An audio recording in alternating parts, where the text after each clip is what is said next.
LEGO just revealed the rest of the January 2026 LEGO Star Wars wave, so let's take a look at the sets. The first one here is Cobb Vanth Speeder, and this is based off of the Mandalorian, obviously. And I've always liked this speeder. I think it's really cool how it's part of a pod racer turned into a speeder. But for 35 bucks, only 200 pieces and 2 figures is actually crazy. Like, they are going crazy with the prices again, just like the August wave. I will say though, both the minifigures look really good, and both of them include arm printing. And that Cobb Vanth figure is just crazy good. I love how it actually includes the helmet as well, and it has the weathering on it. But again, do not buy this set until it goes on sale, because 35 bucks is absolutely crazy. The next set is the Siege of Mandalore Battle Pack, which I believe will be $23 since that's the new Battle Pack price. And I will say this had potential to be a really great Battle Pack, but I feel like the figures kind of fumbled here. Obviously, the 327th were already bad. These are just reuses with the helmet holes, but the new Mandalorian figures actually, for some reason, use metallic visors, like the pearl dark gray kind of color, or gunmetal gray, I mean,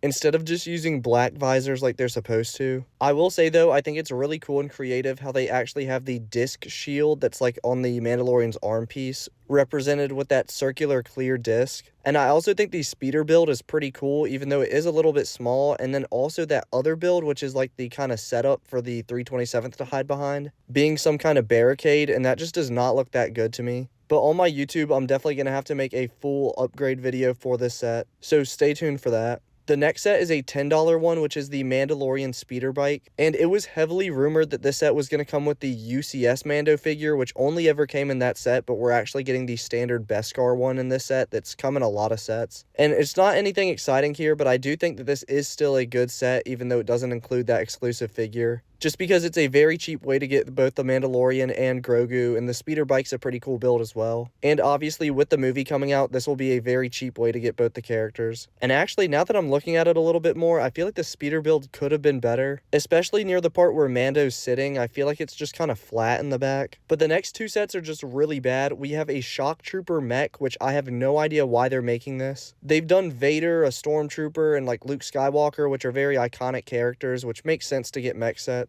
Well, I think it's dumb they're making mechs, but I mean, if they are going to make them, those make sense to be choices for the mechs. But the Shock Trooper is just such a random choice, and I don't know who's going to buy this, even kids, for 16 bucks. Especially when we just had in 2024 the Battle Pack that includes a Shock Trooper with it. But the final set is this Grogu 4+ set, which I don't really have much to say about. It just isn't that good and doesn't really appeal to me. But obviously it's meant for little kids, and I'm sure it'll be fine for them. But let me know what y'all's thoughts are on these sets in the comments below.